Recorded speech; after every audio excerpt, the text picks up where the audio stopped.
নাও আজি যদি চাই আমি আসাম পলিটিৰ পৰা কোনবোৰ বস্তু পঢ়িম মেইনলি আমি ফেক্টছবোৰ পঢ়িম ইয়াৰ যিবোৰ টেকনিকেল বস্তু ধৰক গভৰ্ণৰৰ বিষয়ে চিফ মিনিষ্টাৰৰ বিষয়ে এইবোৰ আমি ইণ্ডিয়ান পলিটিত পঢ়োঁ বিধানসভা কি হয় লোকসভা কি হয় কেনেকৈ এইবোৰে কাম কৰে সেই বস্তুবোৰ আমি অলৰেডি পঢ়িছোঁ ক'ত ইণ্ডিয়ান পলিটিত যিসকলে আমাৰ PDF লৈছে তাত ধুনীয়াকৈ এক্সপ্লেইন কৰা হৈ আছে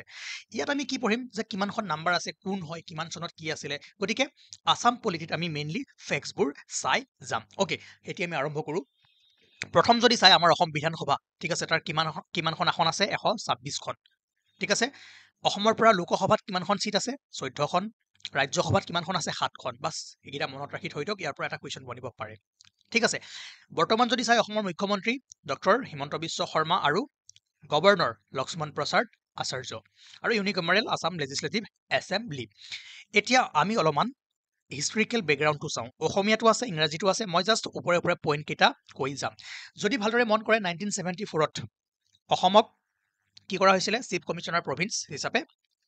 তাক বনোৱা হৈছিলে ঠিক আছে Assam region was separated from the Bengal presidency Sylhet was added to it and its status was upgraded to a chief commissioner's province মনত ৰাখিব 1974 আৰু the capital was at Shillong okay তাৰপিছত যদি চাই এগেইন 1905ত কি হৈছিলে বংগ বিভাজন পঢ়িছে হয় নাই অসমক তাৰপিছত কি কৰিছিলে ইষ্ট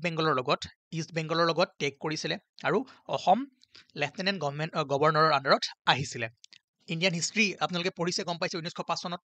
বংগ বিভাজন হৈ গ'ল অসমক কাৰ লগত টেক কৰি দিছিলে ইষ্ট বেংগলৰ লগত দেন আকৌ 1912 চনত যেতিয়া বংগ বিভাজন যিটো ৰিটাৰ্ণ লোৱা হৈছিলে তাক এনাল কৰা হৈছিলে তেতিয়া আপোনালোকে গম পাব যে 1912 চনত আকৌ Assam reconstituted chief commissioner province ঠিক আছে Assam plus Sylhet with a legislative council added 34 member তেতিয়া লেজিসলেটিভ কাউন্সিল আছিলে আৰু 34 মেম্বাৰ আছিলে দেন যদি আমাৰ হিষ্ট্ৰী ক্লাছটো পঢ়িছে আপোনালোকে নিশ্চয় গম পাইছে বা ইণ্ডিয়ান পলিটিটো আমি এই বস্তুখিনিৰ বিষয়ে ভালদৰে পঢ়িছিলোঁ যে 1919 চনত যি গভৰ্ণমেণ্ট অফ ইণ্ডিয়া এক্ট আহিছিলে তাত কি হৈছিলে আসাম লেজিসলেটিভ কাউন্সিল মেম্বাৰ 50 লৈ ইনক্ৰিজ কৰা হৈছিলে ঠিক আছে মনত ৰাখিব আৰু এই যিটো গভৰ্ণমেণ্ট অফ ইণ্ডিয়া এক্ট 1919 কি বুলি কয় কমেণ্ট কৰি জনাব মৰলে মিণ্টু আছিল নে মণ্টেগো চেলফ্ৰম আছিলে কমেণ্ট কৰি জনাব তাৰপিছত মন কৰিব যে under the Government of India Act 1935 ঠিক আছে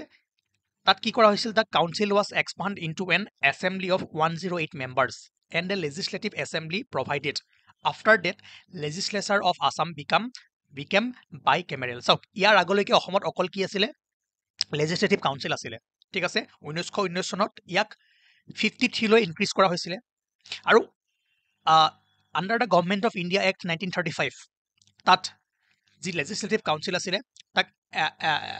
এক্সপাণ্ড কৰি এটা 108 জনীয়া লেজিসলেটিভ এছেম্বলি ফৰ্ম কৰা হ'ল আৰু তাৰ লগে লগে লেজিসলেটিভ কাউন্সিলো আছিলে লেজিসলেটিভ এছেম্বলিও আছিলে আৰু বাই কেমেৰেল 1935 চনত কৰা হৈছিলে অসমক ঠিক আছে মানে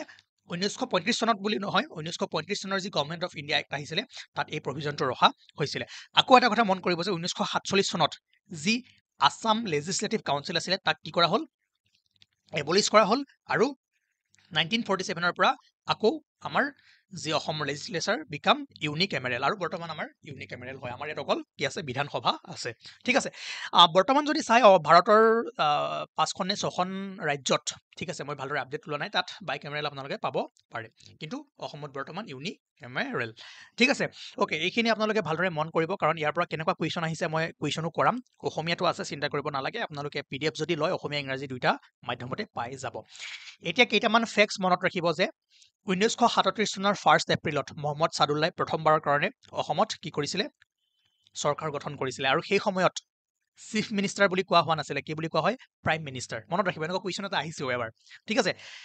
the first chief minister of Assam was Syed Muhammad Saadulla অসমৰ প্ৰথমজন মুখ্যমন্ত্ৰী সেই সময়ত কি চলি আছিলে ব্ৰিটিছৰ শাসনে চলি আছিলে যদি প্ৰথম বুলি সোধে তেতিয়া মহম্মদ সাদুল্লাই হ'ব আৰু 1937 চনৰ 1 এপ্ৰিল তাৰিখে মহম্মদ সাদুল্লাই কি কৰিছিলে চৰকাৰ গঠন কৰিছিলে আৰু কথা মনত ৰাখিব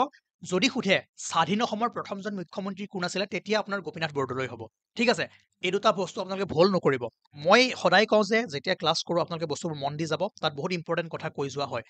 আৰু it was during British rule of India আৰু Babu Basanta Kumar was the first speaker of Assam legislative assembly মনত ৰাখিব ইয়াৰ ওপৰতো কুৱেশ্যন আহিছে মই কুৱেশ্যন দেখাম অলপ পিছত আপোনালোকে কৰিব পাৰিব Babu Basanta Kumar was the elected the first speaker of Assam legislative assembly ঠিক আছে যদি সোধে প্ৰথমজন অসম বিধানসভাৰ অধ্যক্ষ কোন আছিলে বাবু বসন্ত কুমাৰ আৰু এইটো কেতিয়া আছিলে 1937 মানে ব্ৰিটিছ ৰুল চলি আছে it was during British rule তাৰপিছত মনত কৰিব after the independence of India Gopinath Bordoloi became the first chief minister of Assam চাওক এনেকুৱা নহয় যে 1937 পিছত মহম্মদ চাদুল্লাহ আহিছিলে তাৰপিছত আকৌ গোপীনাথ বৰদলৈ আহিছিলে কিন্তু গোপীনাথ বৰদলৈয়ে ভাৰত স্বাধীন হোৱাৰ পাছতো তেওঁ কণ্টিনিউ কৰিছিলে ঠিক আছে গতিকে স্বাধীনতাৰ পাছত গোপীনাথ বৰদলৈ এইটো মনত ৰাখিব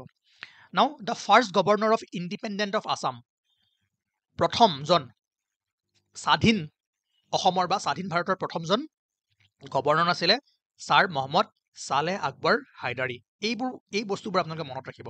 যিকেইটা মই পইণ্ট দি থৈছোঁ ডাইৰেক্ট কুৱেশ্যন এনেকৈ বনাই দিব কনচেপ্টটো লৈ থওক কুৱেশ্যন ইয়াৰ পৰা 1000 2000 3000 যিমানেই কুৱেশ্যন নবনাওক কিয় আপোনালোকে কৰিব পাৰিব ঠিক আছে মই ভাবোঁ যিখিনি মই এতিয়ালৈকে ক'লোঁ আপোনালোকে ভালদৰে বুজিছে আৰু ভালদৰে গোটেইকেইটা পইণ্টে মনত ৰাখিবলৈ চেষ্টা কৰিব অ'কে এতিয়া অসম যিহেতু স্বাধীন হৈ গ'ল বা ভাৰত স্বাধীন হৈ গ'ল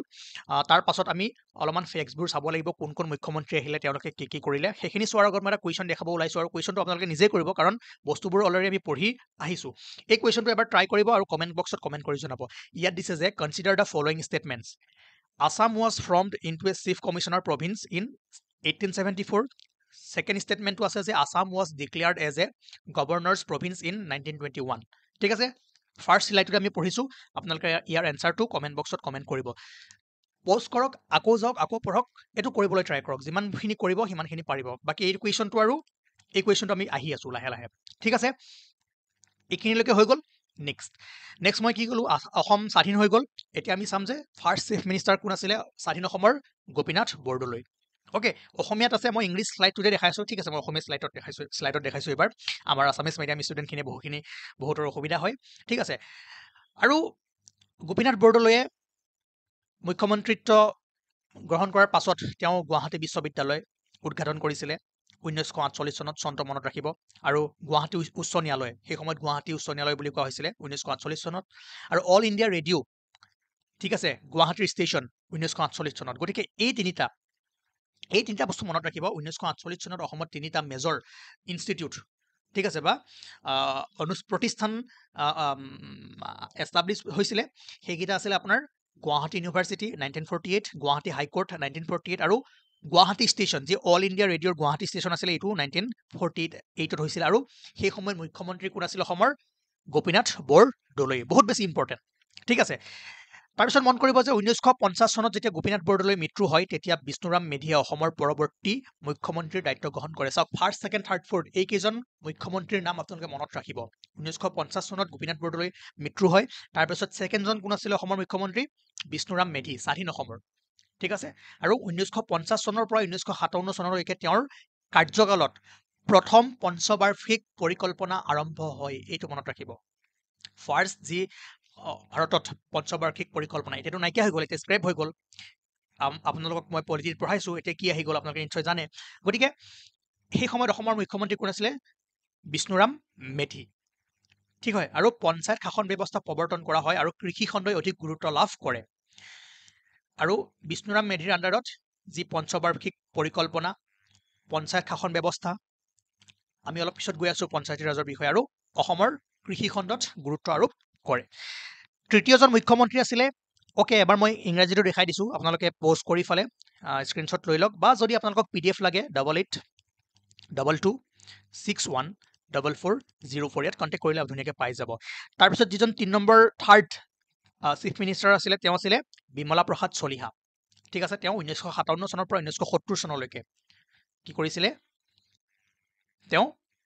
মুখ্যমন্ত্ৰী হিচাপে আছিলে আৰু in 1958 the 66 session of Congress Indian National Congress was held at Jalukbari Guwahati সেই সময়ত মুখ্যমন্ত্ৰী কোন আছিলে বিমলা প্ৰসাদ চলিহা মনত ৰাখিব ঠিক আছে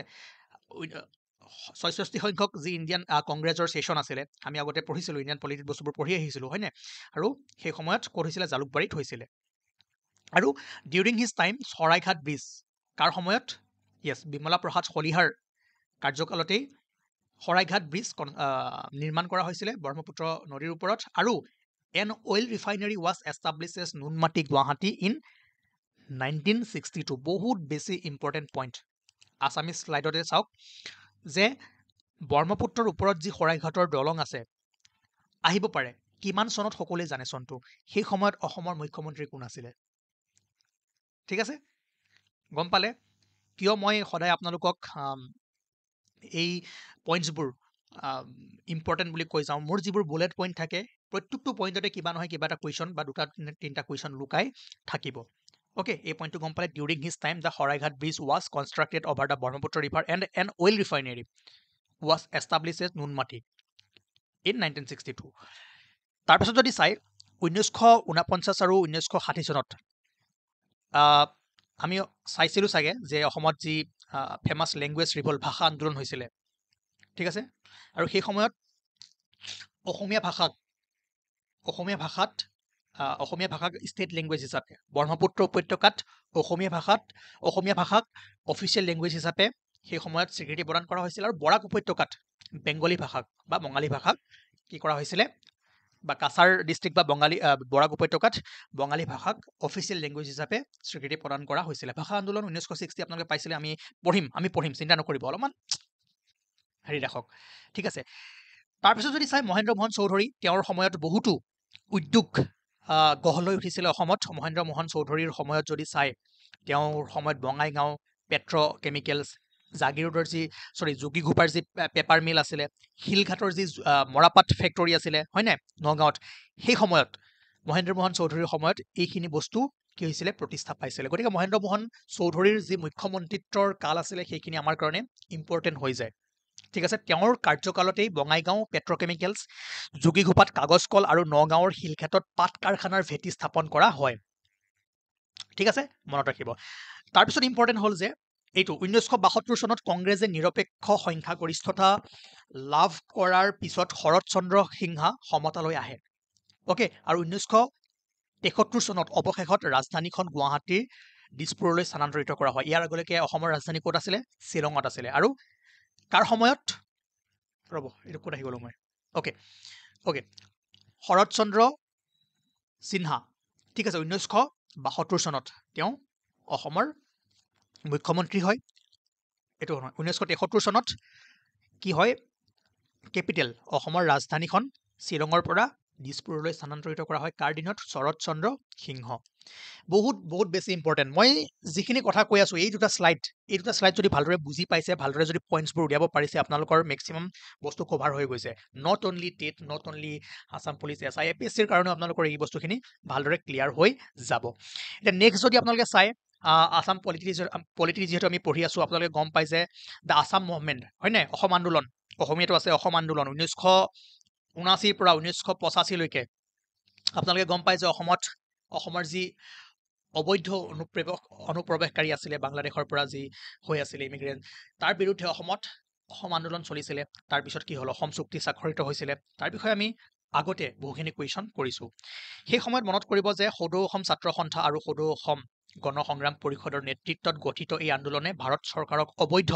বেছিভাগ মেইনলি অবৈধ বাংলাদেশী অনুপ্ৰৱেশকাৰীক চিনাক্ত কৰি বহিষ্কাৰ কৰিবলৈ বাধ্য কৰাই প্ৰতিবাদ আৰু বিক্ষোভৰ কাৰ্যসূচী প্ৰস্তুত কৰি আৰু খিলঞ্জীয়া অসমীয়াক সাংবিধানিক বিধান আৰু প্ৰশাসনিক সুৰক্ষা প্ৰদান এই ৰিচেণ্টলি আপোনালোকেতো পাই গ'ল আমাৰ যি অসম চুক্তিৰ ওপৰত কিমানখিনি বস্তু ওলাই গ'ল অসম চুক্তিৰ যি দফাবোৰ 6 নং দফা ঠিক আছে তো এইখিনি আমি পিছত যেতিয়া কাৰেণ্ট এফেয়াৰ্ছ চিৰিজটো পঢ়িম তাত আপোনালোকে গম পাব খালি এটা মনত ৰাখক যে 1985ত অসম কোন আছিলে আছু আছিলে আৰু অসম গণ সংগ্ৰাম আছিলে ঠিক আছে তাৰপিছত মনত কৰিব যে এই আন্দোলন যি আছাম মুভমেণ্ট আছিলে মেইনলি ইয়াত হিংসাৰ কোনো স্থান হোৱা নাছিলে অহিংসা নন ভায়োলেন্সি আছিলে কিন্তু নেলিৰ যি ঘটনা আপোনালোকে হয়তো এখন মুভিও চাইছে সেই সময়ত অলপমান এক্সট্ৰিম পৰ্যায়লৈ গৈছিলে নেলিত ঠিক আছে আৰু এই আন্দোলনৰ পাছতেই আগষ্ট মাহত 1985 চনৰ আগষ্ট মাহত কি হ'ল অসম চুক্তি আছাম একৰ্ড চাইন কৰা হৈছিলে কাৰ মাজত গভৰ্ণমেণ্ট অফ ইণ্ডিয়া এণ্ড আছু আৰু AAGSP ঠিক আছে আছু এণ্ড AAGSP আৰু গভৰ্ণমেণ্ট অফ ইণ্ডিয়াৰ মাজত এই আছাম একৰ্ড 1985ত স্বাক্ষৰ কৰা হৈছিলে ঠিক আছে আৰু সেই সময়ত ভাৰতৰ প্ৰধানমন্ত্ৰী কোন আছিলে বহুবাৰ কুৱেশ্যন আহিছে অসম চুক্তি স্বাক্ষৰৰ সময়ত ভাৰতৰ প্ৰধানমন্ত্ৰী আছিলে ৰাজীৱ গান্ধী ঠিক আছে গতিকে এইখিনিৰ পৰা আপোনালোকে এই পইণ্ট কেইটা মনত ৰাখিলে হৈ যাব 1985 অসম আন্দোলন কোন দুটা আন্দোলনত সংগ্ৰাম কোন দুটা হেৰি আছিলে মানে কি কয় মানে আছু আৰু লগতে সদৌ অসম গণ সংগ্ৰাম পৰিষদ এই দুটা মেইনলি পৰিষদে নেতৃত্ব বহন কৰিছিলে 1985 চনত কি হ'ল অসম চুক্তি স্বাক্ষৰ হ'ল আছাম একৰ্ড সেই সময়ত প্ৰধানমন্ত্ৰী আছিলে ভাৰতৰ প্ৰধানমন্ত্ৰী আছিলে ৰাজীৱ গান্ধী ঠিক আছে অ'কে তো এইখিনি যদি চাই মূল ঘটনা তাৰপিছত আপোনালোকৰ 1900 আমি আহিম আৰু অলপমান তাৰ আগতে আপোনালোকে এই লিষ্টখন চাই লওক যে অসমৰ চিফ মিনিষ্টাৰসকল ঠিক আছে প্ৰথমজন যদি চিফ মিনিষ্টাৰ চাই অসমৰ কোন আছিলে গোপীনাথ বৰদলৈ স্বাধীন অসমৰ তাৰপিছত দ্বিতীয়জন আছিলে বিষ্ণুৰাম মেধি আমি পঢ়িলোঁ তৃতীয়জন আছিলে বিমলা প্ৰসাদ চলিহা চতুৰ্থজন মহেন্দ্ৰ মোহন চৌধুৰী আৰু পঞ্চমজন শৰৎ চন্দ্ৰ সিংহা এই পাঁচজন কিয় ইম্পৰ্টেণ্ট এই পাঁচজনৰ সময়ত অসমত যি ইকনমিক ডেভেলপমেণ্ট হৈছিলে যিবোৰ উদ্যোগ গঢ়ি উঠিছিলে তাৰ বিষয়ে আমি ধুনীয়াকৈ বস্তুবোৰ পঢ়িলোঁ আৰু এটা মনত কৰিব যে এই গোটেই পাঁচজন আছিলে আপোনাৰ ইণ্ডিয়ান নেশ্যনেল কংগ্ৰেছ তাৰ মুখ্যমন্ত্ৰী কিন্তু অসমত প্ৰথমজন নন কংগ্ৰেছী ঠিক আছে মুখ্যমন্ত্ৰী আছিলে গোলাপ বৰবৰা তেওঁ আছিল জনতা পাৰ্টি বহুত বেছি ইম্পৰ্টেণ্ট পইণ্ট হয় ঠিক আছে তাৰপিছত আপোনাৰ সপ্তমজন অসমৰ মুখ্যমন্ত্ৰী আহিছিলে আপোনাৰ যোগেন্দ্ৰ নাথ হাজৰিকা তেওঁ আছিলে আপোনাৰ জনতা পাৰ্টি এইটো নালাগে কোনটো সমষ্টিৰ পৰা তেওঁ জিকিছিলে চাই থৈ দিব ক'ব নোৱাৰি আজিকালি পৰীক্ষাত কি দি দিয়ে তথা সেইকাৰণে মই ৰিস্ক ল'ব খোজা নাই সকলোবোৰ বস্তু আপোনালোকক দি দিছোঁ ঠিক আছে জনতা পাৰ্টি তাৰপিছত অসমত প্ৰেচিডেণ্ট ৰুল চলিছিলে ঠিক আছে 79 12 ডিচেম্বৰ 79ৰ পৰা 80 লৈকে এই সময়ত প্ৰেচিডেণ্ট ৰুল চলিছিলে তাৰপিছত আপোনাৰ আনোৱাৰা টাইমুৰ তেওঁ ইণ্ডিয়ান নেশ্যনেল কংগ্ৰেছৰ আছিলে কিয় ইম্পৰ্টেণ্ট হয় কমেণ্ট কৰি জনাব আকৌ প্ৰেচিডেণ্ট ৰুল চলিছিলে 30 জুন 1981ৰ পৰা 13 জানুৱাৰী 1982 লৈকে ঠিক আছে আৰু কেশৱ চন্দ্ৰ গগৈ 11 নম্বৰ যদি চাই তেওঁ প্ৰায় 11 নম্বৰ মানে এইটো লিষ্টত আছে বাকী যদি চাই তেওঁ 9 নম্বৰ আৰু প্ৰেচিডেণ্ট ৰুল দুবাৰ লাগিছিলে এইখিনি মনত ৰাখিব নালাগে মেইনলি আপোনালোকে এই পাঁচজন মনত ৰাখিব মই অলৰেডি লিষ্ট আউট কৰি দিলোঁ তেওঁলোকৰ দিনত কি কাৰ্য হৈছিলে সেইখিনি মনত ৰাখিব আৰু প্ৰথমজন নন কংগ্ৰেছী অসমৰ চিফ মিনিষ্টাৰ গোলাপ বৰবৰা সেইটো মনত ৰাখিব বাকী এই লিষ্টখন মনত ৰাখি যিমান পাৰে ৰাখি থৈ দিব কাৰণ পৰীক্ষাত কেতিয়াবা মিলাব দিব পাৰে 4জন দি দিলে যে মিলাব দিলে প্ৰথম কোন ছেকেণ্ড কোন থাৰ্ড কোন বা ইয়াৰ পৰা ৰেণ্ডমলি 4জন উঠাই দিলে আপোনালোকক মিলাবলৈ দিব ক্ৰনলজিকেল অৰ্ডাৰত মিলাবলৈ দিব আৰু এটা মনত কৰিব পাৰে প্ৰফুল্ল কুমাৰ মহন্ত তেওঁ অসম গণ পৰিষদ যি আছাম মুভমেণ্ট হৈছিলে তাৰ পাছত প্ৰফুল্ল কুমাৰ মহন্ত অসম গণ পৰিষদৰ পৰা প্ৰথমবাৰৰ কাৰণে তেওঁ মুখ্যমন্ত্ৰী হিচাপে কি কৰিছিলে শপত গ্ৰহণ কৰিছিলে ঠিক আছে নন কংগ্ৰেছী এম আছিলে ক'ৰ পৰা অসম গণ পৰিষদ অ'কে দেন আপোনালোকে জানে সৰ্বানন্দ সোণোৱাল 2016 চনত ভাৰতীয় জনতা পাৰ্টি আহিছিলে তাৰপিছত হিমন্ত বিশ্ব শৰ্মা বৰ্তমান আমাৰ ডক্টৰ হিমন্ত বিশ্ব শৰ্মা 2021 চনৰ 10 মে'ৰ পৰা তেওঁ কণ্টিনিউ হৈ আহি আছে ঠিক আছে 26 চনলৈকে থাকিব লিষ্টখন ইম্পৰ্টেণ্ট হয় মনত ৰাখিব মই কাৰণ আপোনালোকক কুৱেশ্যন দেখাই দিম কেনেকুৱা কুৱেশ্যন আহিছে আগতে আৰু তৰুণ গগৈ বিষয়ে আপোনালোকে জানে তেওঁ 3বাৰ আছিলে 2001 চনৰ পৰা একদম 2016 চনলৈ এইটো মনত ৰাখি থৈ দিব কুৱেশ্যন সুধিব পাৰে ঠিক আছে তেনেকৈ অসমৰ যি গভৰ্ণৰসকল আছিলে তাৰ লিষ্টখনো দিয়া আছে প্ৰথমজন স্বাধীন অসমৰ প্ৰথমজন গভৰ্ণৰ আছিলে মহম্মদ চালেহ আকবৰ হাইদৰি ঠিক আছে তাৰপিছত আপোনালোকে যদি চাই ধুনীয়াকৈ লিষ্টখন মনত ৰাখি থৈ দিব আৰু যিজন কাৰেণ্ট কুৱেশ্যনটো দিয়া আছে যে quiz what is the name of the current governor of Assam মই প্ৰথম মিনিটতে কৈছিলোঁ বাকী জগদেশ মুখী তেওঁ এওঁৰ আগত আছিলে আৰু বৰ্তমান 31 নম্বৰ যিগৰাকী আছে তেওঁৰ নামটো আপোনালোকে কমেণ্ট কৰি জনাব লিষ্টখন মনত নাৰাখিলেও এবাৰ চাই থ'ব ঠিক আছে কুৱেশ্যন আহিছে কুৱেশ্যন মিলাব আহিছে গতিকে এই পিছৰ কেইজন নাচালেও প্ৰথম কেইজন চাই থ'ব আৰু আপোনালোকে যদি আমাৰ APSC প্ৰিলিমছৰ যি MCQ ছিৰিজটো PYQৰ MCQ ছিৰিজটো আপোনালোকে যদি ভালদৰে ফ'ল' কৰিছে তেনেহ'লে স্বাধীনতাৰ আগত কোন কি আছিলে তাৰ বিষয়ে আমি ভালদৰে লিষ্টখন দিছিলোঁ এবাৰ চাবলৈ ট্ৰাই কৰিব তাৰপিছত যদি চাই স্পীকাৰ বা অসমৰ কি কয় অধ্যক্ষসকল প্ৰথমজন কোন আছিলে কুলধৰ চলিহা কিন্তু তাৰ আগত 3জন আছিলে প্ৰথম কোন আছিলে বাবু বসন্ত কুমাৰ দাস 2 নম্বৰ 3 নম্বৰ ঠিক আছে আপোনালোকে গ্ৰুপত মই দিছোঁ PDF-টো মই আকৌ কৈ নিদিওঁ আপোনালোকক কমেণ্ট কৰি মই জনাবলৈ ৰিকুৱেষ্ট কৰিছোঁ বা যদি আপোনালোকে ইয়াত পোৱা নাই তেনেহ'লে আমাৰ প্ৰিলিমছ ছিৰিজখিনি চাওক তাতে MCQখিনি কৰাইছোঁ চাওক সেইটো হ'ব পাৰে APSC প্ৰিলিমছৰ PYQ কিন্তু সকলো এক্সামত যদি চাই তাৰ পৰা ফ'ল' কৰে তাৰ পৰা কুৱেশ্যনবোৰ আনে সেই ছিৰিজটো আপোনালোকে চাব তাত অলৰেডি 4টা ভিডিঅ' দিয়া আছে আৰু বাকীবোৰ আমি দিবলৈ চেষ্টা কৰিম তেনেকৈ আপোনালোকে লিষ্ট অফ স্পীকাৰ চাই থৈ দিব কুলধৰ চলিহা দেৱকান্ত বৰুৱা মহেন্দ্ৰ মোহন চৌধুৰী তেনেকৈ বৰ্তমান কোন বিশ্বজিৎ দৈমাৰী সকলোখিনি এবাৰ মনত ৰাখিবলৈ চেষ্টা কৰিব ঠিক আছে বৰ্তমান অসম বিধানসভাৰ আসন কিমান 126 সিটস ঠিক আছে এট প্ৰেজেন্ট যেতিয়া স্বাধীনতাৰ পাছত প্ৰথম ইলেকশ্যন হৈছিলে সেই সময়ত অসম বিধানসভাৰ কিমানখন আসন আছিলে এই কুৱেশ্যনটো সুধিছে আপোনালোকে নিশ্চয় জানে কিমান আছিলে 108খন ঠিক আছে গতিকে ইয়াৰ লগতে আমি ৰিলেটেড কিছুমান বস্তু চাওঁ কিমান চনত কিমানখন হ'ল কেতিয়াৰ পৰা 126 আহিলে পৰীক্ষাত দিব পাৰে গতিকে অলপমান আমি এই বস্তুখিনি চাই লওঁ এতিয়া চাওক ক্লাছ নাম্বাৰ 1ত আমি কেনেকৈ কি ডেভেলপমেণ্ট হ'ল অসমৰ সেই বস্তুখিনি চাইছিলোঁ আৰু প্ৰথম পাইছিলোঁ যে 1 এপ্ৰিল 1937ত সাদুল্লা চৰকাৰ গভৰ্ণমেণ্ট ফৰ্ম হ'ল আৰু 7 এপ্ৰিল 1937ত অসম বিধানসভাৰ প্ৰথমখন অধিৱেশন ঠিক আছে ফাৰ্ষ্ট সিটিং অন 7 এপ্ৰিল 1937 মনত ৰাখিব ইম্পৰ্টেণ্ট আৰু ক'ত শ্বিলঙত আৰু সেই সময়ত শ্বিলং কি আছিল অসমৰ কেপিটেল আছিল ওকে এই পইণ্টটো মই দিব পাহৰিছিলোঁ কাৰণে ইয়াত ইনক্লুড কৰাই দিছোঁ তাৰপাছত মন কৰিব আমি পাই আহিছিলোঁ যে 1935ত the Government of India Act 1935 কি কৰিছিলে made provision for a legislative assembly in its province and as a result the legislature in Assam became bicameral চাওক ইয়াৰ আগলৈকে কি আছিল ইউনিকেমেৰেল আছিলে আছাম লেজিছলেটিভ কাউন্সিল আছিলে 1935 যি গভৰ্ণমেণ্ট অফ ইণ্ডিয়া এক্ট আহিছিলে গভৰ্ণমেণ্ট অফ ইণ্ডিয়া এক্ট 1935 কি কৰিলে প্ৰত্যেকখন প্ৰভিন্সত একোখনকৈ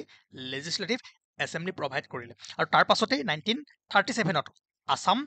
লেজিছলেটাৰ বিকাম বাই কেমেৰেল নাম্বাৰ 1 পইণ্ট জানে ক্লাছ নাম্বাৰ 1ৰ পৰা ক্লিং কৰক তাৰ আগত কি আছিলে 1 নম্বৰ ক্লাছত পাই যাব আৰু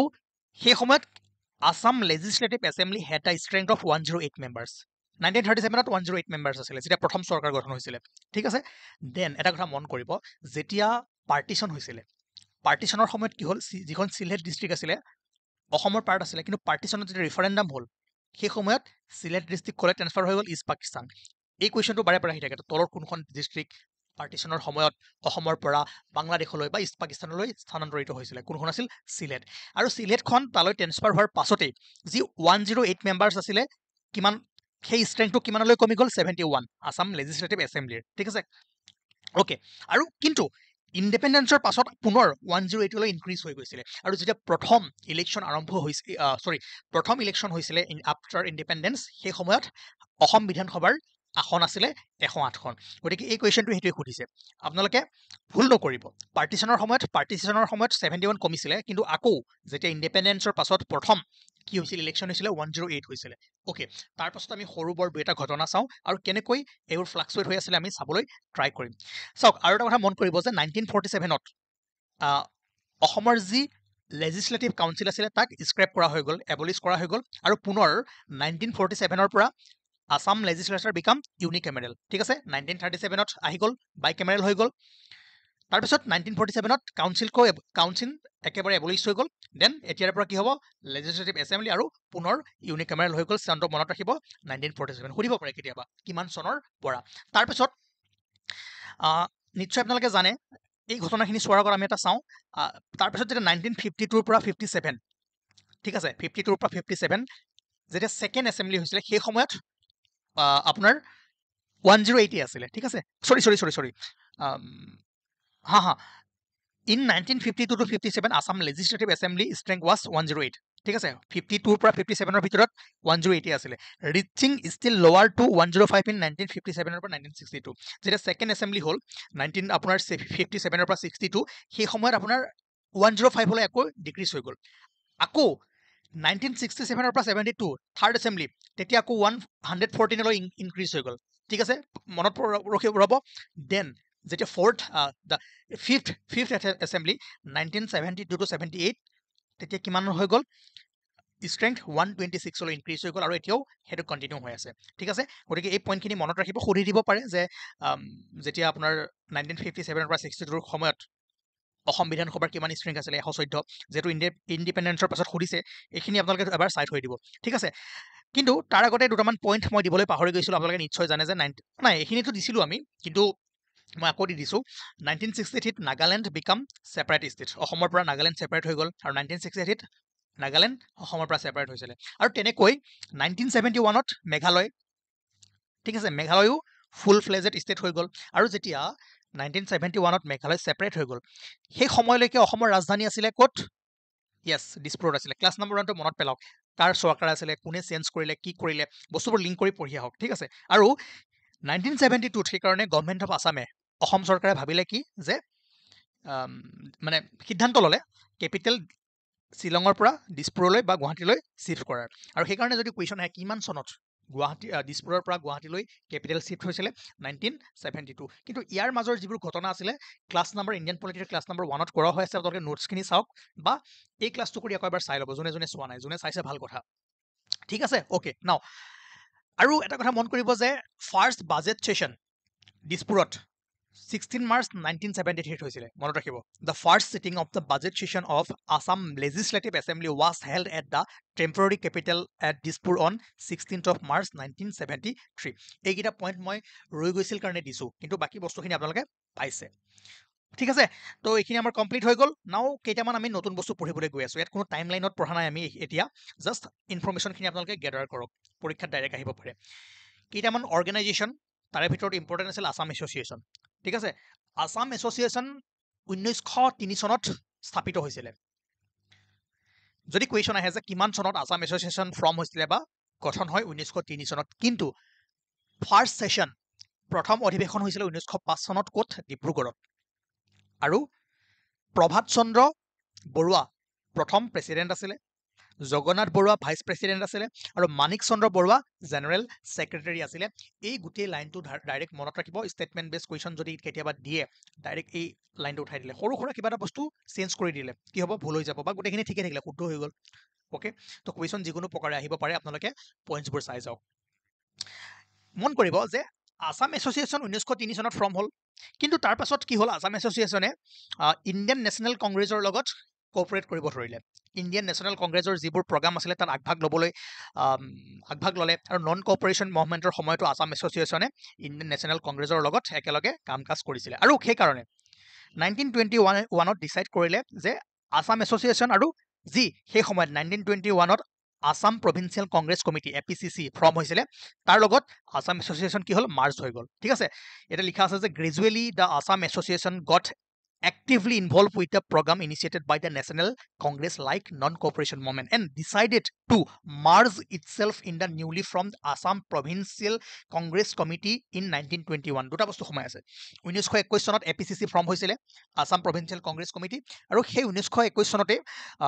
যি আছাম এছ'চিয়েশ্যন আছিলে আছাম এছ'চিয়েশ্যনে ইয়াত মাৰ্জ হোৱাৰ কি হ'ল তেওঁলোকে ডিচিশ্যন ল'লে মনত ৰাখিব নাও আৰু এটা পইণ্ট মই সোমাই দিছোঁ যে যি APCC আছিলে APCCৰ প্ৰথম কি কয় প্ৰেচিডেণ্ট আছিলে কুলধৰ চলিহা ঠিক আছে মনত ৰাখিব আৰু জুন 1921ত ফৰ্ম হৈছিলে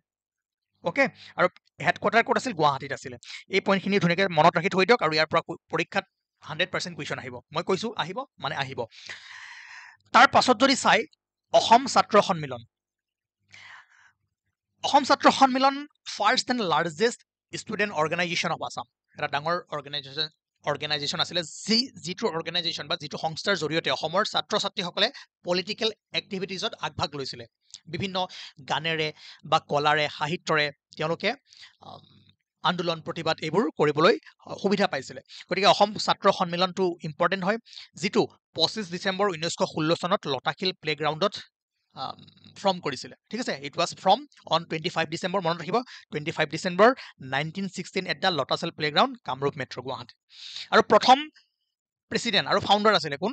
ৰসৰাজ লক্ষ্মীনাথ বেজবৰুৱা চাওক আমি যিখিনি লিটাৰেৰী অৰ্গেনাইজেশ্যন আছিলে তাৰ বিষয়ে আমি আছাম লিটাৰেচাৰ যেতিয়া পঢ়ি আছিলোঁ তাতে ধুনীয়াকৈ পঢ়িছোঁ ধৰক বহুখিনি আছিলে ন আৰু তাৰ ওপৰত আমি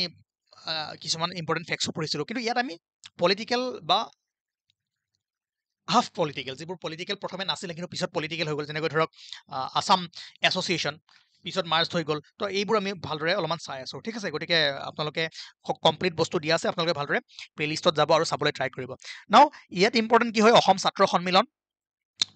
কিমান চনত ফৰ্ম হৈছিলে 25 ডিচেম্বৰ 1916 লতাশিল প্লেগ্ৰাউণ্ড আৰু প্ৰথম প্ৰেচিডেণ্ট আছিলে Lakshminath Bezbaroa he was founding president আৰু দ্য ফাৰ্ষ্ট ছেশ্যন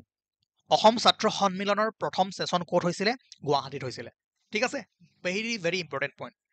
আৰু সকলো এক্সামৰ কাৰণে কভাৰ হৈ আছে আপোনালোকে নাভাবিব যে মই অকল যিকোনো এটা এক্সামৰ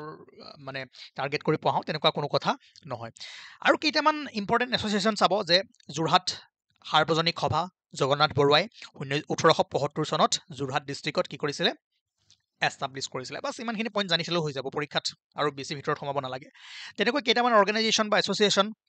মৃত্যু বাহিনী বাই Pushpalata Das, Shanti Bahini by Amiya Kumar Das, non cooperation quit India মুভমেণ্টৰ সময়ত গঠন হৈছিলে, আৰু সংৰক্ষিণী সভা অম্বিকাগিৰি ৰায়চৌধুৰী। চাওক, এই বস্তুখিনিৰ ওপৰত আমি MCQৰ জৰিয়তে কিছুমান বস্তু কৰিব পাৰোঁ, সেইকাৰণে কুৱেশ্যনখিনি ভালদৰে চাব, যিখিনি আপোনালোকক দিছোঁ তাতে বহুখিনি কুৱেশ্যন আছে ইয়াৰ ওপৰত, আৰু আপোনালোকে এটেম্প কৰিব, এই পৰ্চনটো কমপ্লিট হৈ যাব। আৰু যিসকলে ইউটিউবতে ফ'ল' কৰি আছে ভালদৰে ক্লাছবোৰ কৰিব, আমি কণ্টিনিউ কৰোঁ, আৰু মাজতে আহি সোমালে ভালদৰে বুজি নাপাব। আৰু যদি PDF ল'ব বিচাৰে তেনেহ'লে 8822614404 ইয়াত কণ্টেক্ট কৰিব, আৰু টেলিগ্ৰাম গ্ৰুপ মই দিছোঁ লিংকত, জইন কৰিব, তাতে ইনফৰমেশ্যন পাব, আৰু মই কমেণ্ট বক্সতো নাম্বাৰ লিখি দিছোঁ, আপোনালোকে ভালদৰে কণ্টেক্ট কৰিব পাৰিব। ঠিক আছে, টেলিগ্ৰাম গ্ৰুপটো জইন কৰিব, তাত আমি বিভিন্ন কণ্টেণ্টৰ লিংক দি দিম। অ'কে, নাও কেইটামান ইম্পৰ্টেণ্ট পইণ্ট আমি এৰিছিলোঁ, সেইখিনি চাই লওক। যে 1926 চনত 1926ত the 41st all Indian Congress committee session, ঠিক আছে, যি ইণ্ডিয়ান নেশ্যনেল কংগ্ৰেছৰ বাৰ্ষিক অধিৱেশন হয়, ঠিক আছে, সেইটো আমাৰ গুৱাহাটীত পাণ্ডুত অসমত কিমান চনত হৈছিলে? 1926 চনত। আৰু সেই সময়ত প্ৰেচিডেণ্ট বা সভাপতি কোন আছিলে? শ্ৰীনিবাস আয়েংগাৰ। বহুত বেছি ইম্পৰ্টেণ্ট, সুধিব পাৰে যে কোনটো নাম্বাৰ 41st নাম্বাৰ যিটো ছেছন আছিলে। আমি ইণ্ডিয়ান হিষ্ট্ৰী মনত পৰিছেনে? যিসকল আমাৰ ষ্টুডেণ্ট প্ৰথমৰ পৰাই কানেক্ট হৈ আছে তেওঁলোকৰ কাৰণে ডাঙৰ বেছ এটা ইয়াতে মানে ক্লিয়াৰ হৈ গৈছে, ঠিক আছে, তেওঁলোকে সকলোবোৰ বস্তু কানেক্ট কৰিব পাৰিব। সেইকাৰণে প্ৰত্যেকটো বস্তু চালি জাৰি একদম খুঁটি নাটি মাৰি ভালদৰে পঢ়াই গৈ আছোঁ, আপোনালোকে পঢ়ি যাওক, বিভিন্ন এক্সামত, বহু এক্সামত আপোনালোকৰ ইয়াত হেল্প হ'ব, ঠিক আছে। অ'কে, আৰু চনটো মনত ৰাখিব, 1926 ক'ত হৈছিলে? পাণ্ডুত, আৰু সেই সময়ত সভাপতি কোন আছিল? শ্ৰীনিবাস আয়েংগাৰ। অ'কে, আৰু এটা পইণ্ট মনত ৰাখিব যে আমি অলপ আগত পঢ়িছিলোঁ যে আছাম প্ৰভিন্সিয়েল কংগ্ৰেছ কমিটি, তাৰে ফাৰ্ষ্ট অফিচিয়েলি ইলেক্টেড প্ৰেচিডেণ্ট কোন আছিলে? বিষ্ণুৰাম মেধি, ঠিক আছে। Bishnuram Medhi was the first elected president, ঠিক আছে। আৰু 1930 চনত তেওঁ ইলেক্টেড হৈছিল, আৰু 9 বছৰৰ কালৰ কাৰণে আছিলে। এই পইণ্টখিনি মনত ৰাখিব। ইয়াত কোনো ছিকুৱেঞ্চত বা মই কোনো টাইম লাইনত দিয়া নাই, যিখিনি পইণ্ট আমি এৰিছিলোঁ তাক আমি এটা বুলেট পইণ্টত লিখি দিছোঁ, ইয়াৰ পৰা এটা কুৱেশ্যন বনিব পাৰে, কোনো কানেকশ্যন নাই, ঠিক আছে। আপুনি ভাবিব পাৰে যে ইয়াৰ পিছত এইটোৱে হৈ আছে নেকি, ইভেণ্টটো টাইম লাইনত পঢ়োৱা নাই, যেতিয়া মই টাইম লাইনত পঢ়াম তেতিয়া আপোনালোকে গম পাই যাব, ঠিক আছে। আৰু কেইটামান ইম্পৰ্টেণ্ট পইণ্ট আছিলে যে বিষ্ণুৰাম মেধি অসমত যি চিভিল ডিছঅবিডিয়েঞ্চ মুভমেণ্ট আৰম্ভ কৰিছিলে, সেই সময়ত INCয়ে বা APCCয়ে বিষ্ণুৰাম মেধিয়ে লিড কৰিছিলে, ঠিক আছে। আৰু first from Assam Liladhar Barua join the famous Dandi march, যেতিয়া মহাত্মা গান্ধীয়ে দাণ্ডি মাৰ্চ কৰিছিলে, মডাৰ্ণ ইণ্ডিয়ান হিষ্ট্ৰীৰ পৰা কানেক্ট কৰক, সেই সময়ত অসমৰ পৰা লীলাধৰ বৰুৱাই জইন কৰিছিলে, ঠিক আছে। নেক্সট আৰু কেইটামান পইণ্ট আপোনালোকে ভালদৰে মনত ৰাখি থৈ দিয়ক যে সেইকেইটা হ'ল, মহাত্মা গান্ধীয়ে প্ৰথম অসমত ভিজিট কৰিছিলে কিমানত? 1921 চনত। আৰু অসমত গান্ধীজীয়ে টোটেল 4 টাইমছ অসম ভিজিট কৰিছিলে, কিমানত? প্ৰথম কৰিছিল 1921ত, ছেকেণ্ড 1926, 1943, 1946, চনকেইটা মনত ৰাখিব। সুধিব পাৰে যে তলৰ কোনকেইটা চনত মহাত্মা গান্ধীয়ে অসম ভিজিট কৰিছিলে। কুৱেশ্যন যিকোনো প্ৰকাৰে সুধিব পাৰে, আৰু আপোনালোকে কুৱেশ্যন পেপাৰবোৰ দেখিছে, আৰু PYQ মই সেইকাৰণে কৰাওঁ, আৰু PYQ যিবোৰ টপিক আনে আমি সেইবোৰ লৈ আহোঁ, ঠিক আছে। আৰু এটা মনত ৰাখিব যে যি স্বৰাজিত পাৰ্টি চিত্তৰঞ্জন দাস, মতিলাল নেহেৰুৱে গঠন কৰিছিলে, অসমৰ যিটো ছেকশ্যন আছিলে, অসমত স্বৰাজিত পাৰ্টি তৰুণৰাম ফুকন, ঠিক আছে। In 1923 Swarajist party was from in Assam with Tarunram Phukan as the president. বহুত ইম্পৰ্টেণ্ট পইণ্ট হয়, আৰু ইয়াত আমি জাষ্ট ইম্পৰ্টেণ্ট পইণ্টখিনি আনিছোঁ, ইয়াৰ পৰা এটা কুৱেশ্যন হ'ব পাৰে, বা দুটা কুৱেশ্যন বা যিকোনো কুৱেশ্যন বনাব পাৰে, সেইকাৰণে মই কুৱেশ্যন আকাৰে নানি বুলেট পইণ্টখিনি লৈ আহিছোঁ, ঠিক আছে। আৰু এই বস্তুবোৰ আমি আগতে এৰিছিলোঁ কাৰণে আজি কভাৰ আপ কৰি দিছোঁ। আৰু দুটামান কুৱেশ্যন চাওক, ইয়াত লিখিছে যে এইটোতো কৰিলোঁ, ইয়াত কৈছে যে ভাৰতৰ who was the only Assamese to take part in historic round table conference as a representative of India, ঠিক আছে। যি ৰাউণ্ড টেবুল কনফাৰেন্স হৈছিলে, তাৰ পৰা অসমৰ কোনজন ব্যক্তিয়ে তাত অংশগ্ৰহণ কৰিছিলে, ঠিক আছে। এইটো আপোনালোকৰ কাৰণে হোমৱৰ্ক, মই সদায় হোমৱৰ্ক দিওঁ, আৰু পিছদিনাখন মই এনচাৰবোৰ কৈও দিওঁ, গতিকে এইটো কৰিবলৈ ট্ৰাই কৰিব। মই এনচাৰখিনি চাম, কিন্তু কোনে কিমান মাৰ্কছ পাইছে মই এইখিনি দি যাম, আৰু যোনে ভাল মাৰ্কছ পায় তেওঁলোকৰ কাৰণে ভাল গিফ্টটো মই সদায় দি থাকোঁ, আৰু আপোনালোকে যিসকলে পাইছে কমেণ্ট কৰি জনাব। আৰু এইটো কৰিব যে who was the first Assamese two join Indian National Congress during the second session held in 1886। চাওক, ইয়াৰ এনচাৰটো মই কেইদিনমান আগত কিবা এটা ভিডিঅ'ত মই ভুলকৈ কৈছিলোঁ, এইটো মনত ৰাখিব যে দেৱীচৰণ বৰুৱা, ঠিক আছে। আৰু এইটো আপোনালোকে নিজে কৰিবলৈ ট্ৰাই কৰিব, বহুত ইজি হয়, বহুতবাৰ কৰিছোঁ এই কুৱেশ্যনটো, আৰু আপোনালোকে টাইম লাইনত বস্তুবোৰ পঢ়িবলৈ ট্ৰাই কৰিব, তেতিয়া বেছি ভাল হয়। অ'কে, এইটো গম পালে দেৱীচৰণ বৰুৱা। তাৰপিছত ইয়াৰ এনচাৰটো গম পালে, কেইখন? 108খন আছিলে। এতিয়া যদি চাই, আজি আমি পঢ়িবলৈ গৈ আছোঁ evolution of the Panchayati Raj system in Assam. অসমীয়াটো আছে, জাষ্ট চাই যাওক, শুনি যাওক, পইণ্টবোৰ চাওক কি কি আহিব পাৰে। প্ৰথম যদি চাই, দ্য ৰুৰেল পঞ্চায়ত এক্ট 1948, ঠিক আছে under this system there were two tiers of panchayat যি the rural panchayat act 1948 আছিলে under this act two tier of panchayat কি আছিলে primary panchayat at the village level and rural panchayat at the moja level important বস্তু কি assam panchayat raj act 1959 under this act for the first time question আহিব যে for the first time কোনখন actor অধীনত অসমত 3 tyre ঠিক আছে 3 tyre system introduce কৰা হৈছিলে বাকি মই এটা কথা কওঁ চাওক ইণ্ডিয়ান পলিটি পঢ়িব লাগিব তেতিয়াহে এই বস্তুবোৰ গম পাব আমি ইণ্ডিয়ান পলিটিত ধুনীয়াকৈ পঞ্চায়তী ৰাজৰ বিষয়ে পঢ়িছিলোঁ মিউনিচিপালিটিৰ বিষয়ে পঢ়িছিলোঁ বা যিসকলে আমাৰ পৰা কোৰ্চ লৈছে PDF লৈছে তাত ভালদৰে বস্তুবোৰ লিখা হৈ আছে তো লিংক থকা বস্তু এতিয়া সেইবোৰ এক্সপ্লেইন কৰিব গ'লে বহুত সময় লাগিব ঠিক আছে জাষ্ট আমি ফেক্টছবোৰ চাই আছোঁ আৰু যি আসাম পঞ্চায়তী ৰাজ এক্ট 1959 আছিলে তাৰ থ্ৰুদি কি হৈছিল 3 টায়াৰ ক'ত গ'ল 3 টায়াৰ ব্যৱস্থা আহিছিলে য'ত আছিলে কি গাঁও পঞ্চায়ত আঞ্চলিক পঞ্চায়ত আৰু মহকুমা পৰিষদ then Assam Panchayati Raj Act 1972 ইয়াত কি হল আকৌ under this system again two tier system was introduced ঠিক আছে 3 tier system স্ক্ৰেপ কৰি দিলে আকৌ 2 tier system আহি গল আৰু ইয়াত আছিল আপোনাৰ পঞ্চায়তী and মহকুমা পৰিষদ বুজি পাইছে কথাটো যে প্ৰথমবাৰৰ কাৰণে 1959ত অসমত তিনটা স্তৰত ব্যৱস্থা কৰা হৈছিলে গাঁও পঞ্চায়ত আঞ্চলিক পঞ্চায়ত আৰু মহকুমা পৰিষদ তাৰপিছত 1972ত এই 3 টায়াৰটো স্ক্ৰেপ কৰি আকৌ 2 টায়াৰ লৈ আহিলে Then Assam Panchayati Raj Act 1986 then আকৌ under this act again 3 tier system is introduced panchayati গাঁও পঞ্চায়ত আঞ্চলিক পঞ্চায়ত আৰু মহকুমা পৰিষদ ঠিক আছে 1986ত কি হল আকৌ সেই আগৰ প্ৰভিজনটো লৈ গ'ল কিন্তু ইম্পৰ্টেন্ট বস্তু কি যি আসাম পঞ্চায়ত এক্ট 1994 ঠিক আছে এইটো কিয় ইম্পৰ্টেন্ট হল ইয়াত 3 টায়াৰ সিস্টেমে ৰাখিছিলে কিন্তু ইয়াত কি হল জিলা পৰিষদ ইন্ট্ৰোডিউস কৰা হল মহকুমা যি পৰিষদ আছিলে তাৰ ঠাইত কি বুলি কোৱা হল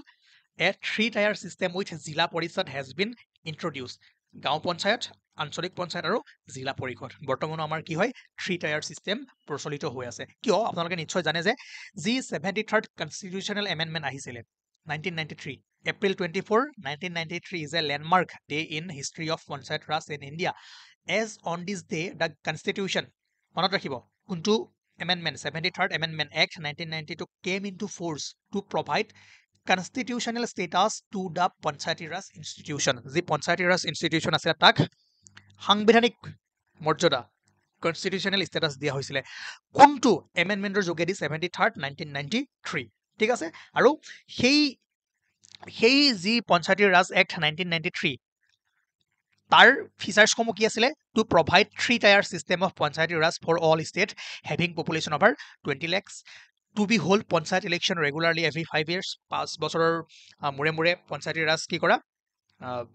ইলেকশন কৰোৱা তাৰ পিছত to provide reservation of seats for scheduled caste and scheduled tribes and women not less than 33% 33%তকৈ কি হ'ব নোৱাৰিব কম হ'ব নোৱাৰিব SC ST আৰু womenৰ কাৰণে কি ৰিজাৰ্ভেশন দিয়া ঠিক আছে আৰু ষ্টেট ফাইনেন্স কমিশন যে পঞ্চায়ত ৰাজৰ যি ফাইনেন্সবোৰ বা তাত কেনেকৈ পৰিচালিত কৰিব তাৰ কাৰণে কি হ'ব State Finance Panchayat কি হ'ব ৰিকমেন্ডেশন দিব ঠিক আছে then to constitute district planning commission to prepare draft development plan for the district as a whole okay ইমান এখিনি ইণ্ডিয়ান পলিটিত ভালদৰে আমি পঢ়িছো গতিকে মেইন কথা হ'ল যে যি 73rd কনস্টিটিউশনাল এমেন্ডমেন্ট এক্ট আহিছিলে তাৰ জৰিয়তে পঞ্চায়তী ৰাজক কি কৰা হ'ল কনস্টিটিউশনাল ষ্টেটাস দিয়া হ'ল আৰু সেই কাৰণে আপোনালোকে ভালদৰে মন কৰিব Assam Panchayat Act 1994 জৰিয়তে 3 tier system with জিলা পৰিষদ has been introduced গাঁও পঞ্চায়ত আঞ্চলিক পঞ্চায়ত আৰু জিলা পৰিষদ ঠিক আছে জিলা পৰিষদ ইন্ট্ৰোডিউস কৰা হৈছিল Assam Panchayat Act 1994 ইয়াৰ পৰা কি কোৱেশ্চন বনিব পাৰে যে অসমত প্ৰথমবাৰৰ কাৰণে 3 tier system কেতিয়া কোনখন এক্টৰ জৰিয়তে Assam Panchayati Raj Act 1959 okay নাও এতিয়া যদি চাই ষ্ট্ৰাকচাৰ ঠিক আছে structure of Panchayati Raj system in Assam আমি কৈছোৱে যে গাঁও পঞ্চায়ত আঞ্চলিক পঞ্চায়ত আৰু কি হয় জিলা পৰিষদ ইয়াত কি থাকে যদি চাই গাঁও পঞ্চায়তত এজন প্ৰেসিডেন্ট থাকে এজন ভাইস প্ৰেসিডেন্ট থাকে আৰু মেম্বাৰ থাকে 10 জন মেম্বাৰ থাকে আৰু এই 10 জন মেম্বাৰ কি হয় ডাইৰেক্টলি ইলেক্টেড বাই পিপল কি কৰে মানুহবোৰে ডাইৰেক্টলি ভোট কৰে অসমীয়াত আছে চিন্তা নকৰিব শুনি যাওক মই অসমীয়াতে কথাবোৰ কৈ আছো পিডিএফত পাই যাব ঠিক আছে দেন যিজন প্ৰেসিডেন্ট তেওঁকো ডাইৰেক্টলি কি কৰে ভোট দিয়ে মানে চাওক এটা পঞ্চায়ত আছে তাতে 10টা ওয়াৰ্ড আছে 10টা ওয়াৰ্ডত কি আছে প্ৰত্যেকটো ওয়াৰ্ডৰ পৰা এজন মেম্বাৰ আহিব আৰু এই মেম্বাৰক কি কৰা হয় ডাইৰেক্টলি ভোট দিয়া হয় ঠিক আছে ডাইৰেক্টলি ভোট দিয়া হয় তেনেকৈ এজন যি সভাপতিজনকো এক্সট্ৰাকে ভোট দিয়া হয় মানে এখন বেলট থাকিব এখন বেলটত আপুনি কি পাব আপোনাৰ যিটো ওয়াৰ্ড সেই ওয়াৰ্ড মেম্বাৰটোৰ কাৰণে ওয়াৰ্ড মেম্বাৰজনৰ কাৰণে এখন বেলত পাব আৰু এখন আপুনি মই এটা এক্সাম্পল দি আছোঁ ঠিক আছে আৰু এখন বেলত আপুনি কি পাব প্ৰেচিডেণ্টৰ কাৰণে তাত পাব ধৰক ইয়াতে থাকিব জানি ভোট দিছে গম পায় ইমান বুজাব নালাগে নেম চিম্বল এনেকৈ থাকিব তেনেকৈ আপোনালোকে কি কৰে ভোট দিয়ে তো এই প্ৰচেছটো আমাৰ হয় চাওক আহিব অলপমান টুইষ্ট এটা আছে কিয়নো নেক্সট যি ইলেকশ্যন হ'ব তাত অলপমান চেঞ্জেছ হ'ব মই অলপ পিছত গৈ আছোঁ কিন্তু প্ৰথমে বেছিক ষ্ট্ৰাকচাৰটো বুজি লওক আৰু তেনেকৈ এজন ভাইচ প্ৰেচিডেণ্ট থাকে আৰু এই ভাইচ প্ৰেচিডেণ্টজন কি হয় এই যিজন দহজন মেম্বাৰ চিলেক্ট হৈ আহে 10টা ৱাৰ্ডৰ পৰা তাৰ পৰাই চিলেক্ট কৰা হয় তেনেকৈ আঞ্চলিক পঞ্চায়ততো এজন প্ৰেচিডেণ্ট থাকে আৰু এজন ভাইচ প্ৰেচিডেণ্ট থাকে আৰু এজন মেম্বাৰ থাকে আৰু president to be elected by the elected members of the আঞ্চলিক পঞ্চায়ত বাট আঞ্চলিক পঞ্চায়তত কি হৈ আছিলে যে প্ৰেচিডেণ্টজন যি আঞ্চলিক পঞ্চায়তৰ কাৰণে মেম্বাৰসমূহ জয়ী হৈ আহে তাৰ মাজতে চিলেক্ট কৰা হৈছিল ইলেক্ট কৰা হৈছিলে ঠিক আছে দেন ভাইচ প্ৰেচিডেণ্ট থাকে আৰু মেম্বাৰ থাকে আৰু এই মেম্বাৰ আঞ্চলিক পঞ্চায়তৰ মেম্বাৰসমূহ কি আছিল one member from each গাঁও panchayat area to be directly elected by the people ঠিক আছে যে আঞ্চলিক পঞ্চায়তত প্ৰত্যেকটো গাঁও পঞ্চায়তৰ যি এৰিয়া সোমাব মানে ধৰক এটা আঞ্চলিক পঞ্চায়তত যিবোৰ এৰিয়া সোমাব তাৰ পৰা প্ৰত্যেকজন মেম্বাৰ থাকিব লগতে president of the gaon panchayat falling within the jurisdiction of the আঞ্চলিক পঞ্চায়ত ঠিক আছে ধৰক আঞ্চলিক পঞ্চায়তটোৰ আণ্ডাৰত যিকেইটা ধৰক গাঁও পঞ্চায়ত পৰিব তাৰ প্ৰেচিডেণ্টজনো ইয়াত থাকিব আৰু MLA ঠিক আছে আসাম লেজিসলেটিভ এছেম্বলিৰ পৰা MLAও কিছুমান এই আঞ্চলিক পঞ্চায়তৰ যিসকল মেম্বাৰ আছে সেই কমিটিখনত থাকিব ঠিক আছে তেনেকৈও অ'কে চৰি জিলা পৰিষদো president elected from among the directly elected member of Zila Parishad আৰু ডাইৰেক্টলি এমং দ্য কি হয় জিলা পৰিষদ আৰু ভাইচ প্ৰেচিডেণ্ট এই 10জনৰ মাজত হ'ব বা যিকেইজন মেম্বাৰ থাকে আৰু তেনেকৈ মেম্বাৰ ইয়াত যি আমি পঢ়িছিলোঁ তাতো আপোনাৰ ইয়াত কি হ'ব members directly elected from the Zila Parishad constituencies of the district president of the আঞ্চলিক panchayat members of house of people and members of legislative assembly ইয়াৰ মেম্বাৰ হয় ইমান ইম্পৰ্টেণ্ট নহয় ইমান ডেফটত যাব নালাগে মেইনলি আপোনালোকে এই ষ্ট্ৰাকচাৰটোৰ বিষয়ে যদি চাই এইটোৱে চাই থওক প্ৰেচিডেণ্টজন directly elected by people only for gaon panchayat চাই থৈ দিয়ক vice president to be elected from among the members of গাঁও panchayat 10 members directly elected by people but এটা কথা মন কৰিব যে যি panchayat amendment act Assam panchayat amendment act 2023 আহিলে তাত অকণমান চেঞ্জ হৈ গ'ল ঠিক আছে মন কৰিব এখন বিল যেতিয়া পাছ হোৱাৰ পাছত কি হৈ যায় এক্ট হৈ যায় গতিকে Assam legislative assembly has pass the Assam panchayat amendment bill 2023 আৰু এই বিলখনে কি প্ৰভিজন দিছিলে যে এতিয়াৰে পৰা যি ইলেকশ্যন হ'ব তাত প্ৰেচিডেণ্টজনৰ কাৰণে ডাইৰেক্ট ইলেকশ্যন নহয় কেনেকৈ হ'ব যি 10জন মেম্বাৰ আমি ভোট দিম জয়ী কৰি পঠাম তাৰ মাজৰ পৰাই কি হ'ব প্ৰেচিডেণ্টজন চিলেক্ট কৰা হ'ব the provision suggested by the cabinet are indirect election for the post of president in গাঁও পঞ্চায়ত এতিয়ালৈকে যিমানবোৰ ইলেকশ্যন হৈ আছিল তাত ডাইৰেক্ট ইলেকশ্যন হৈ আছিলে প্ৰেচিডেণ্টৰ কাৰণে বাট এতিয়াৰ পৰা কি হ'ব ইনডাইৰেক্ট ইলেকশ্যন হ'ব a new president will be elected from 10 GP member যি 10জন গাঁও পঞ্চায়ত মেম্বাৰ থাকিব তেওঁলোকৰ মাজৰ পৰাই কি হ'ব চিলেক্ট কৰা হ'ব নাও introduction of political symbol in the election of Zila Parikhad and Anchalik Panchayat and no party symbol for a candidate contesting Gao Panchayat election. অসমীয়াত আছে চিন্তা নকৰিব এবাৰ স্ক্ৰীনশ্বট মাৰি লগে লগে চাই যাওক লাগে মোৰ লগত মানে পলিটিকেল চিম্বল জিলা পৰিষদ আৰু আঞ্চলিক পঞ্চায়তত ইউজ কৰা হ'ব আৰু পাৰ্টি চিম্বল যি গাঁও পঞ্চায়ত ইলেকশ্যনত যোনে ভাগ ল'ব তেওঁলোকৰ কাৰণে পাৰ্টি চিম্বল নহ'ব আৰু এটা কথা মন কৰিব যে নো কনফিডেন্স মোচন যদি আপোনালোকে পলিটি পঢ়িছে গম পাব নো কনফিডেন্স মোচন কি হয় no confidence motion cannot be brought against the president and vice president of গাঁও পঞ্চায়ত আঞ্চলিক পঞ্চায়ত এণ্ড জিলা পৰিষদ ফৰ 2.5 years ঠিক আছে 2.5 বছৰ নোহোৱালৈকে নো কনফিডেন্স মোচন আনিব নোৱাৰিব ঠিক আছে প্ৰেচিডেণ্ট হওক বা ভাইচ প্ৰেচিডেণ্টৰ বিপক্ষে দেন যোনবোৰ সমষ্টিত বা সমষ্টি যোনবোৰ ৱাৰ্ডত 10%তকৈ SC আৰু ST পপুলেশ্যন কি হ'ব বেছি হ'ব সেইবোৰ SC আৰু ST ৰ কাৰণে কি কৰা হ'ব ৰিজাৰ্ভ কৰা হ'ব আৰু কি হ'ব ৰোটেশন বেছ যদি এবাৰ ST ৰ কাৰণে হ'ল নেক্সট ইয়াৰ SC ৰ কাৰণে হ'ব নেক্সট 5 year কাৰণে আকৌ ST ৰ কাৰণে হ'ব তেনেকৈ কৰা হ'ব আৰু EVM আগতে আমি বেলটত দিছিলোঁ গাঁও পঞ্চায়ত ইলেকশ্যনত এতিয়াৰ পৰা কি হ'ব EVM ইন্ট্ৰডিউস কৰা হ'ব গতিকে এইকেইটা পইণ্ট মনত ৰাখিব এইখিনি যদি চাই ইয়াৰ পৰা দুই এটা পইণ্ট কুৱেশ্যনত দিব পাৰে ঠিক আছে মই ভাবোঁ যে পঞ্চায়তী ৰাজ আপোনালোকে গম পালে আৰু মই কুৱেশ্যনখিনি গ্ৰুপত দি দিম আৰু দুই এটা বস্তু ফেক্টছ আছে সেইখিনি মই কুৱেশ্যন আকাৰে গ্ৰুপত PDF টো দি দিম আজি আপোনালোকক বা কালি আপোনালোকক প্ৰায় 50-60টা মান কুৱেশ্যন দি দিম ঠিক আছে নাও এতিয়া যদি চাই অটোনমাছ কাউন্সিল অফ আসাম আজি কৰোঁ নে এইখিনি নকৰোঁ ঠিক আছে কৰি দিওঁ আপোনালোকে জানে আমি ইণ্ডিয়ান পলিটি পঢ়ি আহিছিলোঁ হয়নে তাতে আমি চাইছিলোঁ যে চৰকাৰে গঠন কৰা বিভিন্ন স্বায়ত্তশাসিত পৰিষদসমূহ তলত দিয়া শিৰোনামৰ অধীনত আছে। অসমত যদি চাই অসমৰ স্বায়ত্তশাসিত পৰিষদসমূহ দুটা স্তৰত আমি ভাগ কৰোঁ। এটা কি ভাৰতীয় সংবিধানৰ যি 6 শিডিউল আছে, 6ষ্ঠ অনুসূচীৰ অধীনত টেৰিটৰিয়েল কাউন্সিল আৰু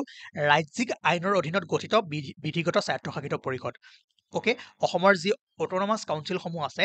তাক আমি দুটা ভাগত মেইনলি কেটেগৰাইজ কৰোঁ। প্ৰথমটো হ'ল যি territorial council under 6 schedule of the constitution of India. কি আছিলে আছাম, আমি 6 শিডিউল অলপ আগত কুৱেশ্যন এটা কৰি আহিছিলোঁ। দেন যি ষ্টেট এক্টৰ আণ্ডাৰতো কেইখনমান বনোৱা হৈছে। এতিয়া যদি চাই mainly Bodoland territorial area council BTC, Dima Hasao autonomous district council আৰু Karbi Anglong autonomous district council, এই তিনিখন under 6 schedule of the Indian constitution. ঠিক আছে। আৰু যদি চাই 2003 চনৰ 10 ফেব্ৰুৱাৰীত ভাৰত চৰকাৰে অসম চৰকাৰ আৰু বড়ো মুক্তি বাঘ হৈ গৈছে, কথা নাই। ইয়াতে আপোনালোকৰ জানে যে the Bodoland territorial council was কনষ্টিটিউটেড under 6 schedule to the constitution of India the year 2003 after the signing of the memorandum of settlement on 10 February 2003 between the Government of India, Government of Assam and Bodo Liberation Tigers to fulfill economic, educational and linguistic aspiration and preservation of land rights, ঠিক আছে, the socio-cultural and ethnic identity of Bodos and to speed up the infrastructure of BTC area. Okay, so' ইয়াৰ বিষয়ে এতিয়া নালাগে, এতিয়া just এটা point মই লিখি থৈ দিছোঁ ইয়াৰ লগত মানে সংগতি ৰাখি। এই পইণ্টটো যিহেতু মই ক'লোঁ সেইকাৰণে মই ক'লোঁ যে 2003 চনত অসম চৰকাৰ, ভাৰত চৰকাৰ আৰু বড়ো যি লিবাৰেশ্যন টাইগাৰ আছিল তেওঁলোকৰ মাজত চুক্তি স্বাক্ষৰিত হৈছিল আৰু তাৰপিছতে বড়োলেণ্ডক 6 শিডিউলৰ আণ্ডাৰত ভৰোৱা হৈছিল আৰু যাতে তাত থকা পপুলেশ্যনখিনি কি হয় লেণ্ড ৰাইটছ ভালদৰে পায়, ছ'চিঅ' কালচাৰেল তাৰ যিবোৰ কালচাৰ আছে, যিবোৰ ৰীতি নীতি আছে সেইবোৰ প্ৰিজাৰ্ভ হৈ থাকে, হয়নে? যে সেইকাৰণে এই যিবোৰ সংবিধানে কিছুমান ৰাজ্যক বিশেষ মৰ্যাদা দিয়া হয়, মৰ্যাদা দিয়া বা বিশেষ প্ৰভিজন শ্বেডিউল ৰখা হৈ আছে। গতিকে মই ভাবোঁ এইখিনি এতিয়া ক'ব গ'লে বহুত ডাঙৰ ষ্টৰী হৈ যাব, জাষ্ট থুলমূলকৈ মানে বুজি থৈ দিয়ক। অ'কে, বাকী এই 6খন আৰু এই 3খন। ইয়াৰ লগতে এটা কুৱেশ্যন মই কালি কৈছিলোঁ যে ইয়াতে এই কুৱেশ্যনটো দিছে, which of the following autonomous council in Assam have been from under the 6 schedule of the constitution of India. ইয়াত কি আছে? Bodoland territorial council or Bodoland territorial region, Karbi Anglong autonomous council, Dima Hasao autonomous council, Rabha Hasong autonomous council. ইয়াত যদি চাই 1, 2 and 3, ঠিক আছে, এই 3খন হ'ব আপোনাৰ have been from under 6 schedule of Constitution of India. বাকি যদি চাই ৰাভা হাছংখন কিহৰ আণ্ডাৰত? Under state act. ঠিক আছে, অ'কে। মই ভাবোঁ যে who was the only representative from Assam as well as Northeast India to the drafting committee of Indian Constitution? ভাৰতীয় সংবিধানৰ খচৰা প্ৰস্তুত সমিতিলৈ অসমৰ লগতে উত্তৰ পূব ভাৰতৰ পৰাও একমাত্ৰ প্ৰতিনিধি কোন আছিলে? সৈয়দ মহম্মদ ছাদুল্লাহ। ঠিক আছে। তাৰপিছত যদি চাই in which year was the Assam language bill pass, কোন চনত অসম ভাষা বিধেয়ক গৃহীত হৈছিলে? 1960 চনত। চাওক এই কুৱেশ্যনটো চাওক যে which schedule of the Indian constitution deals with the administrative provision of tribal areas in Assam, Meghalaya, Tripura and Mizoram. ঠিক আছে, ভাৰতীয় সংবিধানৰ কোন অনুসূচীত অসম, মেঘালয়, ত্ৰিপুৰা আৰু মিজোৰামৰ জনজাতীয় অঞ্চলৰ প্ৰশাসনিক বিধানৰ বিষয়ে আলোচনা কৰা হৈছে? 6 শিডিউল, হয়নে? হয়নে নহয়? য়েছ, এইটো নিজেই কৰিব। মই লিষ্টখন দিছিলোঁ কোনখন ৰাজ্য অসমৰ পৰা কেতিয়া পৃথক হৈছিলে। Which state was separated from Assam in 1963। 1963 চনত কোনখন ৰাজ্য অসমৰ পৰা পৃথক হৈছিলে? এইটো আপোনালোকৰ কাম, লিষ্টখন চাব আৰু কৰিব। তাৰ পাছত এইটো যে তলৰ কোনজন ব্যক্তিক কেতিয়াও স্বাধীন অসমৰ মুখ্যমন্ত্ৰী নাছিলে? কোন নাছিল? ছাৰ মহম্মদ ছাদুল্লাহ স্বাধীন অসমৰ মুখ্যমন্ত্ৰী নাছিলে। গোপীনাথ বৰদলৈ অসম বা স্বাধীন অসম বা স্বাধীন ভাৰত তাৰ আগতো আছিলে, বাট পিছতো আছিলে। বাকী বিষ্ণুৰাম মেধি, বিমল প্ৰসাদ চলিহা কেতিয়া আছিলে, তেওঁলোকৰ আণ্ডাৰত কি কি কাম হৈছিলে, যোৱাকালি ক্লাছটো চাব, বহুত বেছি ইম্পৰ্টেণ্ট আছিলে, বহুত বেছি ইম্পৰ্টেণ্ট। তাৰ পৰা আপোনালোকে পৰীক্ষাত কুৱেশ্যন মানে যিকোনো এক্সামত কুৱেশ্যন পাব। ঠিক আছে, গতিকে যিখিনি পঢ়াইছোঁ বাছ সেইখিনিও যদি ভালদৰে চাই থয় আৰু সেইখিনি শেষ হোৱাৰ পাছত নিজৰ ফালৰ পৰা যিমান পাৰে পঢ়িবলৈ ট্ৰাই কৰিব। অ'কে, তাৰপিছত অসমৰ প্ৰথম মহিলা মুখ্যমন্ত্ৰী কোন আছিলে? হু was the first chief minister of Assam? এইটো আপোনালোকে কৰিব লাগিব। এইটো হোমৱৰ্ক বুলি নহয়, এইটো ইজি প্ৰশ্ন, এইটো জিকে। তাৰ পাছত এই দুটা, এইটো হ'ল যে who was the prime minister of India during the signing of Assam accord? Asom চুক্তি স্বাক্ষৰ কৰাৰ সময়ত ভাৰতৰ প্ৰধানমন্ত্ৰী কোন আছিলে? ৰাজীৱ গান্ধী। যোৱাকালি পঢ়িছোঁ, যোৱাকালি এইটোও পঢ়িছিলোঁ যে এলং উইথ আছু হুইচ আদাৰ organisation of Assam sign the Assam accord? আছুৰ লগতে অসমৰ আন কোনটো সংগঠনে অসম চুক্তি স্বাক্ষৰ কৰিছিল? এইটো আপোনালোকৰ কাৰণে ইম্পৰ্টেণ্ট, এইটো হোমৱৰ্ক, এইটো কৰিব। যোৱাকালিৰ ক্লাছটো চাব, 15 বা 16 মিনিট এইখিনি সময়তে মই কৰাইছিলোঁ। ঠিক আছে, নাও নেক্সট যে অসম বিধান পৰিষদ কেতিয়া বিলুপ্ত হৈছিলে when was the Assam legislative council abolished 1947 চনত এই আপোনালোকে এই বস্তুটো মনত ৰাখিব লাগিব যে কেতিয়া 53 মেম্বাৰ আহিছিলে কেতিয়া 53 আহিছিলে কেতিয়া বাই কেমেৰেলিজম আহিছিলে কেতিয়া ইউনিকেমেৰেল হৈ গ'ল কেতিয়া লেজিছলেটিভ কাউন্সিল এবলিছ কৰা হ'ল যোৱাকালি পঢ়াইছিলো গতিকে এই বস্তুখিনি এবাৰ ভালদৰে আকৌ মন দিব নাও যে who was the CM of Assam when the 5-year plans were first introduced 5 বছৰীয়া পৰিকল্পনা প্ৰৱৰ্তনৰ সময়ত অসমৰ মুখ্যমন্ত্ৰী কোন আছিলে এইটো আপোনালোকে বহুত বেছি ইম্পৰ্টেণ্ট এইটো হোমৱৰ্ক এইটো আপোনালোকে কমেণ্ট কৰি জনাব ঠিক আছে যোৱাকালি আমি পঢ়িছিলোঁ আৰু এটা কথা কওঁ যে গোপীনাথ বৰদলৈ আণ্ডাৰত কি ইনষ্টিটিউট আহিছিলে বিশ্বনাথ মেধিয়ে কি কৰিছিলে শৰাইঘাট ব্ৰিজ বনোৱাৰ সময়ত কোন মুখ্যমন্ত্ৰী আছিলে আৰু যেতিয়া শ্বিলঙৰ পৰা গুৱাহাটীলৈ ৰাজধানী ট্ৰান্সফাৰ হৈছিলে তেতিয়া কোন মুখ্যমন্ত্ৰী আছিলে এই বস্তুবোৰ ধুনীয়াকৈ পঢ়াইছিলোঁ এইবোৰ এবাৰ চাই থ'ব আৰু